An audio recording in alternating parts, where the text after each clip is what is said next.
Hi everyone, my name is astronuggie. Welcome to my channel. Today I am attempting the long-awaited challenge of finally building my own custom keyboard, or just really building a keyboard in general. I'm very used to always just buying pre-mades, and if I want to swap out switches and keycaps, that's fine, but I've never ever taken a crack at start to finish building it myself. I don't know, it just feels like scary and intimidating. Of course, if there's anything that you notice that maybe has a better method of doing it, please comment down below, be nice. So today we are building the SIN65. This is part of a group buy. I chose the semi-transparent case, which apparently allows it to have a really deep sound. This is very high quality. Like, you would think that acrylic, especially if it's see-through, would be really light and airy. This has some weight to it. It's got a steel plate here at the back.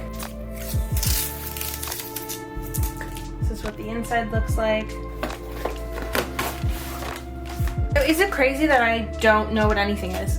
Okay, so this is really helpful because we have a lot of parts right now, but it explains the structure and order of what they're supposed to go in. And of course, as a noob, this is very helpful because I have no idea what this is. But I'm actually really excited because I feel like this is gonna spark something just to keep wanting to do this. Okay, so this comes with the top case, bottom case, PCB, PC plate, aluminum plate, phone kit, weight, accessories, and with the battery, which I'm pretty sure I did choose the Bluetooth option.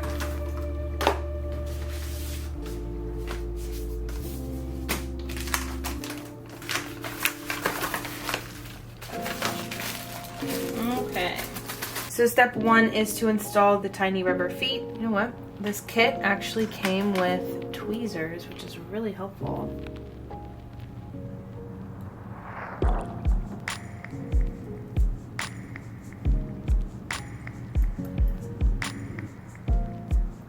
Next, the instructions say to install this weight, but mine's already installed for me. Shout out to the person who did that. Thank you, I really appreciate that because you saved me a step. Now we get to move on to installing the daughter board, which is right behind here, so I have to take the base off.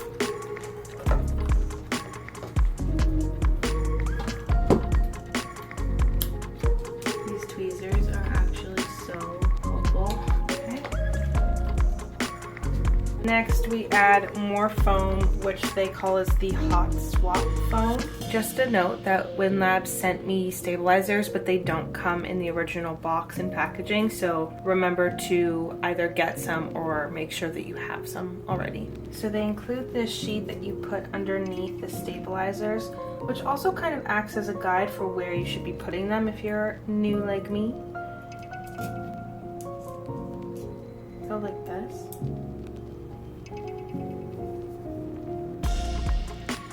So I'm gonna cut right here and right here just to make sure that it doesn't get squished. Okay, I forgot to install these standoffs, so I'm gonna quickly do that now and then we'll continue. I had to swap out for the 3.5mm foam because the plate screws weren't going in properly, so I hope this is a little bit better.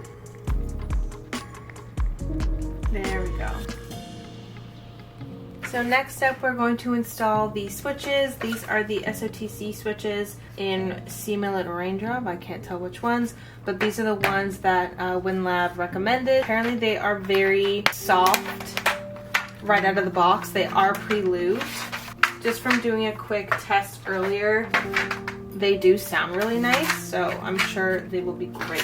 But okay, we have all of the switches on. It comes with 3 extra just in case. I hope nothing goes wrong with any of the pins, but we'll check that out once everything turns on. Now for the top plate, we're gonna take these silicone covers and place them over these guys. Next, we're gonna install the little gaskets.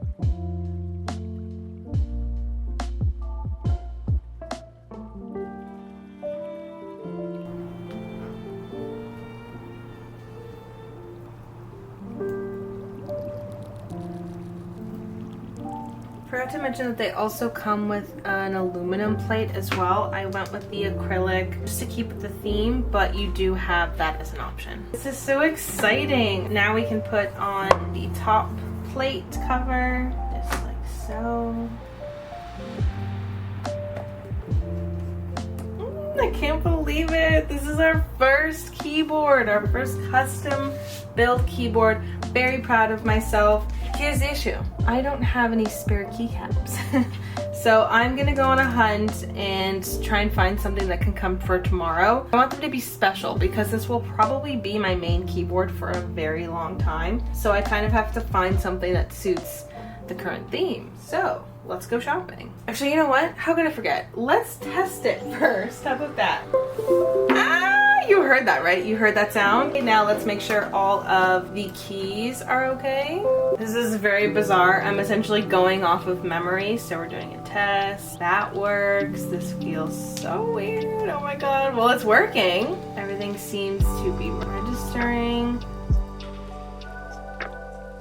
Like, look how pretty this keycap set is. I'm kind of sad because there is supposed to be a row of blue, but this keyboard doesn't have that, which is sad. So I tried to kind of replace it here on the side and have a balancing one as the escape key, but it's really cute that these like now match. There's no RGB in this, unfortunately. This one does, but I think it's really cute.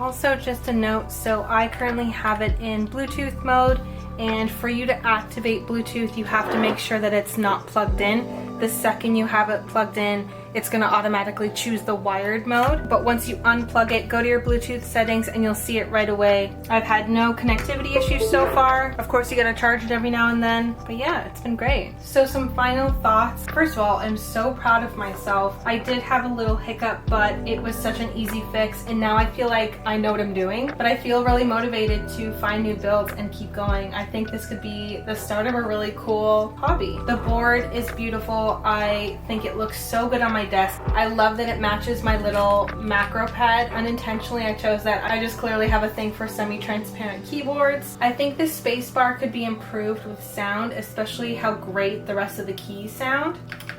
But then again, I've heard worse, and it's a space bar, right? It's the biggest key on the board, so it's going to sound maybe a little different, but that can always be worked on, and that's the beauty of custom keyboards. I can just keep going and tweak this and mod it to my heart's desire. I do want to show a little spot on the keyboard. The escape key has a bit of space around it. It's definitely closer to the right edge than the left. Even though that's a very small oversight, it's just the whole board doesn't experience that except for this key. So I hope that could be something that they improve on. You can see the caps lock light is super bright.